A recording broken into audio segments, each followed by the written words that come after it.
2018 में मार्च महीने में मैं सिंगापुर गया था। जैसे ही हम लोग वहां गए और वहां के लर्निंग्स को शेयर कर रहा था मैं लिख करके फोटोज के जरिए, तो हमारे पास पूरे देश से लोगों का मैसेज आता था कि आज तक नहीं देखा था कि सरकारी स्कूल के टीचर्स ऐसे विदेश यात्रा पे जाते हैं, अमेरिका जाते हैं, सिंगापुर जाते हैं। तो वो जो एस्पिरेशन है कि टीचर मतलब कुछ नहीं बने तो टीचर बन गए टाइप, आई फाउंड कि दैट वाज चेंजिंग। बाद में मेरे पास कई साथियों का मैसेज आता था कि मेरा सिलेक्शन क्लर्कियल जॉब में भी हुआ है और टीचिंग में भी हुआ है, लेकिन आप लोगों को देखता हूं तो मन करता है कि अब मैं टीचिंग जॉब ही ज्वाइन कर लूं। तो I found it so amazing कि किस तरीके से ये इंस्पिरेशन को चेंज कर रहा है। कैम्ब्रिज भी मैं गई तो वहां मैंने एक तो साइंस टीचिंग के बारे में नोटिस किया था कि वो साइंस लैब के अंदर ही बच्चों को थ्योरी टीचिंग भी कराते हैं, और ये बात मैंने अपने जो टीचर्स हैं, प्रिंसिपल्स हैं, उन तक पहुंचाई कि जहां जहां भी पॉसिबल हो, हमारे पास इंफ्रास्ट्रक्चर अवेलेबल हो, तो हम अपने बच्चों को साइंस जो है वो लैब के अंदर पढ़ाया करें। जब आप थॉमसन की लैब देखते हैं, 100 से ज्यादा नोबेल लॉरिएट्स वहां से आते हैं। ट्रिनिटी के बाहर न्यूटन का वो रेप्लिका वाला पेड़ देखते हैं जहां से ग्रेविटी का जन्म, स्टीफन हॉकिंस का कॉलेज देखते हैं। तो इससे कितना आपके अंदर ऊर्जा आती है और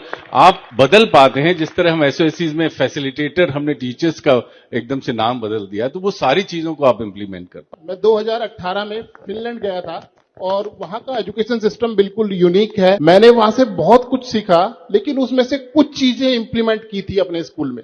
उसमें सबसे पहले बच्चों में रीडिंग हैबिट्स बढ़ाने के लिए क्लास लाइब्रेरी इस्टेब्लिश करने की कोशिश की थी, और सभी क्लासेस में बच्चों को पढ़ने के लिए बुक्स मिल पाए, अलग से क्लासेस में बुक्स रखवाई थी। साथ में बच्चों को इतना फ्रीडम देने की कोशिश की थी कि टाइम टेबल फ्लेक्सिबल बनाया था। बच्चा जिस सब्जेक्ट को पहले पढ़ना चाहता है, बच्चों की भागीदारी थी कि टाइम टेबल के अंदर बच्चा कौन सा सब्जेक्ट पहले पढ़ेगा, किस टीचर से पढ़ेगा, अगर मेरे पास कोई चॉइस है। 2017 में मेरा जाना हुआ सिंगापुर, और वहां जो मैंने देखा और महसूस किया वो आज तक मेरे दिलो दिमाग पर छाया हुआ है। और आज भी मैं अपनी कक्षा में जाती हूं तो वो अपने अनुभव बच्चों को सुनाती हूं। कोई भी वहां से रिलेटेड एक्टिविटी मुझे करानी होती है तो मैं बच्चों को कहती हूं, पता है सिंगापुर के क्लासरूम में बच्चे इस एक्टिविटी को इस तरह से करते हैं, आप लोग कुछ उनसे कम हो क्या?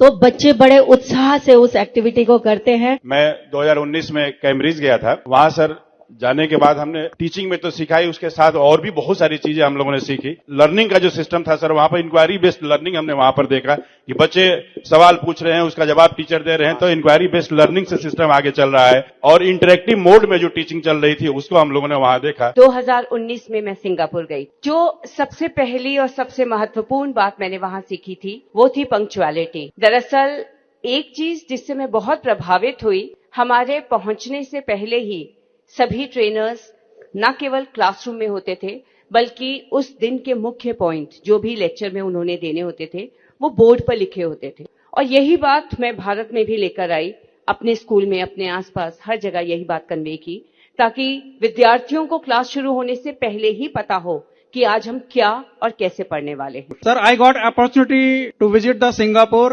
इन 2019 लास्ट बैच। तो वहां पे जो चीजें मैंने सबसे ज्यादा प्रभावित किया